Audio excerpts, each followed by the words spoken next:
കർത്താവിൽ പ്രിയ സഹോദരങ്ങളെ, കർത്താവിൻ്റെ കൃപയും കരുണയും ഈ ഗ്രൂപ്പിലുള്ള എല്ലാവരുടെ മേലും, എന്നെ കേൾക്കുന്ന എല്ലാ വ്യക്തികളുടെ മേലും, കുടുംബങ്ങളുടെ മേലും ധാരാളമായി ഉണ്ടാകട്ടെ എന്ന പ്രാർത്ഥനയോടെ ഇന്നത്തെ ക്ലാസ് ആരംഭിക്കാം. ഇന്ന് നമ്മൾ പഠിക്കുന്നത് വിശുദ്ധ മർക്കോസ് എഴുതിയ സുവിശേഷം 13-ാം അധ്യായമാണ്. പ്രധാനമായും ഈ അധ്യായത്തിൽ എന്തൊക്കെയാണ് പറയുന്നതെന്ന് നോക്കാം.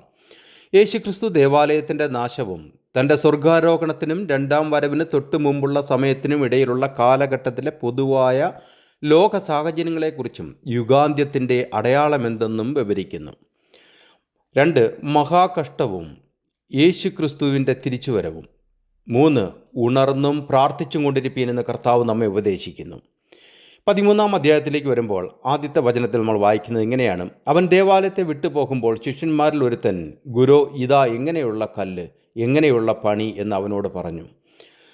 അതേസമയം വിശുദ്ധ ലൂക്കോസ് തൻ്റെ സുവിശേഷത്തിൽ പറഞ്ഞു, ചിലർ ദേവാലയത്തെക്കുറിച്ച് അത് മനോഹരമായ കല്ലുകളാലും വഴിപാടുകളാലും അലങ്കരിക്കപ്പെട്ടിരിക്കുന്നു. ലൂക്കോസ് 21:5 നിന്നാണ് ഞാൻ വായിച്ചത്. വിശുദ്ധ ലൂക്കോസ് തൻ്റെ ആഖ്യാനത്തെ കൈകാര്യം ചെയ്യുന്നത് സ്വന്തം രീതിക്ക് അനുസൃതമായിട്ടാണ്. പല വിശദാംശങ്ങളും ഒഴിവാക്കുക മാത്രമല്ല, താൻ രേഖപ്പെടുത്തുന്നവയിൽ പലതും വ്യത്യസ്തമായി അവതരിപ്പിക്കുകയും ചെയ്യുന്നു. എന്നിരുന്നാലും തമ്മിൽ കൃത്യമായി വേർതിരിച്ചറിയുവാനുള്ള എല്ലാ കാര്യങ്ങളും രേഖപ്പെടുത്തുകയും ചെയ്യുന്നു എന്നതാണ് പ്രത്യേകത. വിശുദ്ധ മാർക്കോസ് ഒന്നും തന്നെ വ്യത്യസ്തമായി അവതരിപ്പിക്കുന്നില്ല. യേശുവിൻ്റെ പ്രവചനം 2 ചോദ്യങ്ങൾ ഉയർത്തുന്നു. ഒന്നാമത്തെ ചോദ്യം, കല്ലിന്മേൽ കല്ല് ശേഷിക്കുകയില്ല. രണ്ടാമത്തെ ചോദ്യം, നിന്റെ വരവിൻ്റെയും യുഗാന്ത്യത്തിൻ്റെയും അടയാളം എന്തായിരിക്കും? ഈ രണ്ടാമത്തെ ചോദ്യത്തെ നമുക്ക് വീണ്ടും 2ആയി ഭാഗിക്കാം. 1, കർത്താവിൻ്റെ രണ്ടാമത്തെ വരവ്. 2, ലോകാവസാനം അല്ലെങ്കിൽ യുഗാന്ത്യം.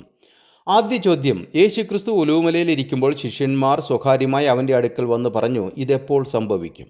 കർത്താവ് പറഞ്ഞു, ഇടിഞ്ഞു പോകാതെ കല്ലിന്മേൽ കല്ല് ഇവിടെ ശേഷിക്കുകയില്ല എന്ന് ഞാൻ സത്യമായിട്ട് നിങ്ങളോട് പറയുന്നു.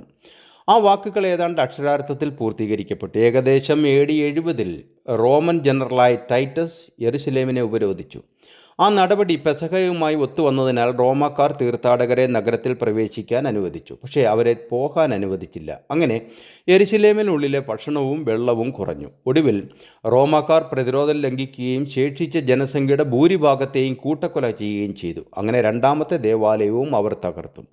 രണ്ടാമത്തെ ദേവാലയത്തിൻ്റെ നിലവിലുള്ള ഏക അടയാളമായ പടിഞ്ഞാറൻ മതിൽ പ്രാർത്ഥനയുടെയും തീർത്ഥാടനത്തിൻ്റെയും സ്ഥലമായി ഇന്നും തുടരുന്നു.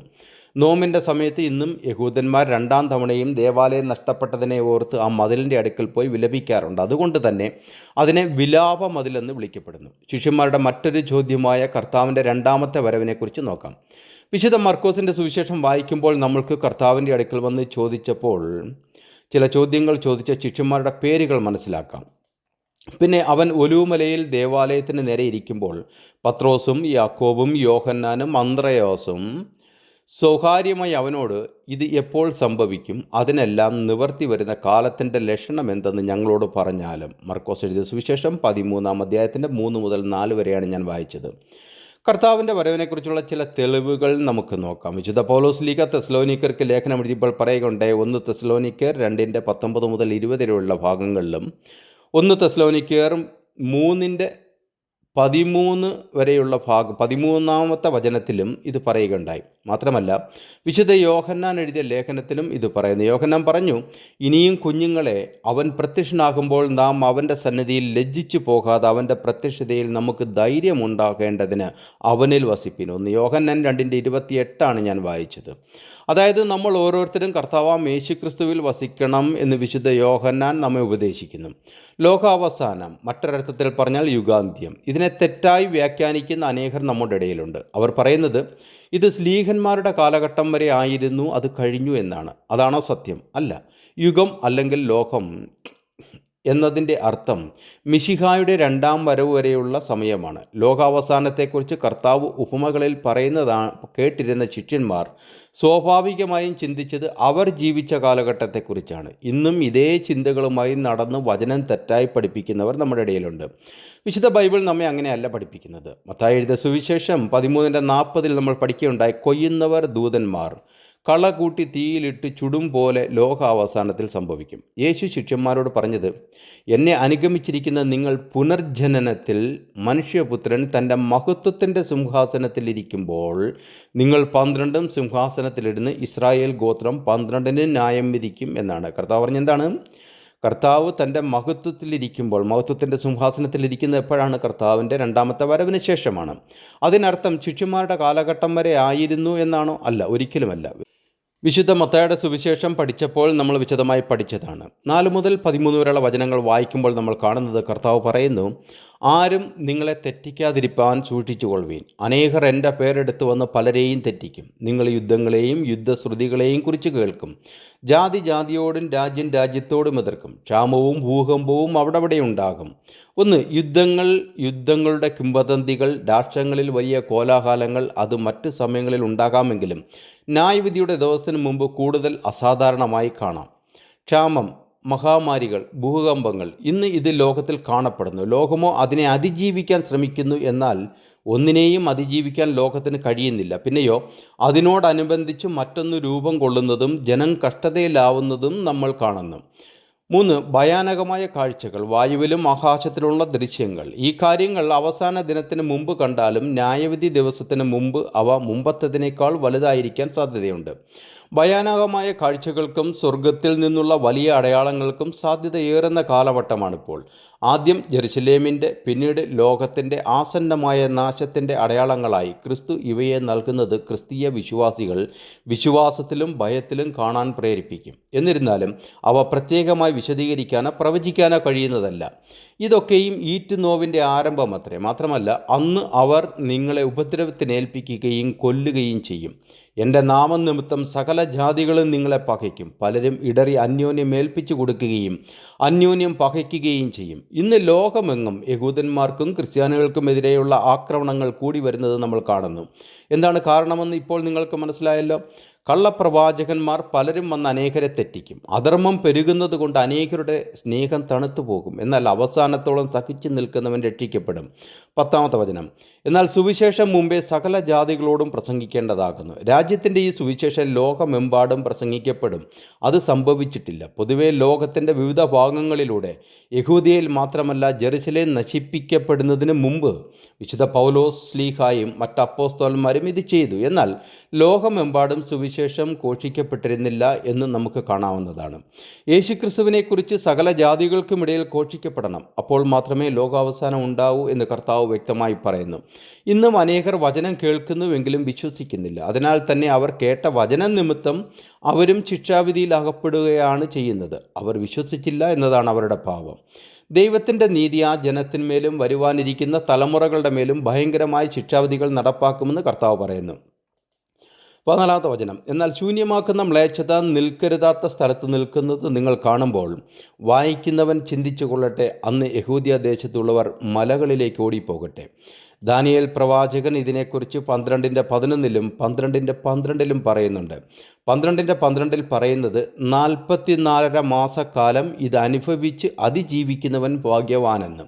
എന്ന് പറഞ്ഞാൽ ഈ അനുഭവിക്കാൻ പോകുന്ന കഷ്ടത അത് നിസ്സാരമല്ല, അതികഠിനമാണെന്ന് ദാനിയേൽ പ്രവാചകൻ അന്ന് പറഞ്ഞിരുന്നു.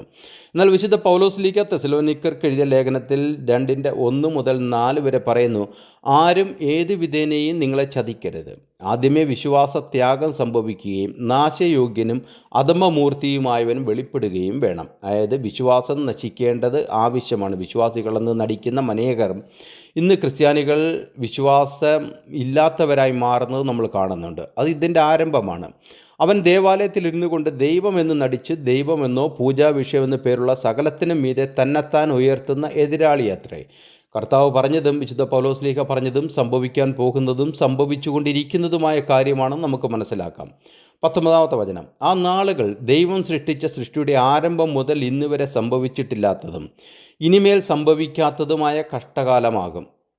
കഷ്ടമെന്നാൽ വിപത്തെന്നാണ്. വിശുദ്ധ ലൂക്കോസ് സുവിശേഷം എഴുതിയപ്പോൾ പറയുകയുണ്ടായി, അവർ വാളിൻ്റെ വായ്ത്തലയാൽ വീഴുകയും അവരെ സകല ജാതികളിലേക്കും ബദ്ധരായി കൊണ്ടുപോവുകയും ജാതികളുടെ കാലം തികയുവോളം ജാതികൾ ജെറുസലേം ചവിട്ടിക്കളയുകയും ചെയ്യും. ലൂക്കോസിൻ്റെ സുവിശേഷം 21:24 ഞാൻ വായിച്ചത്.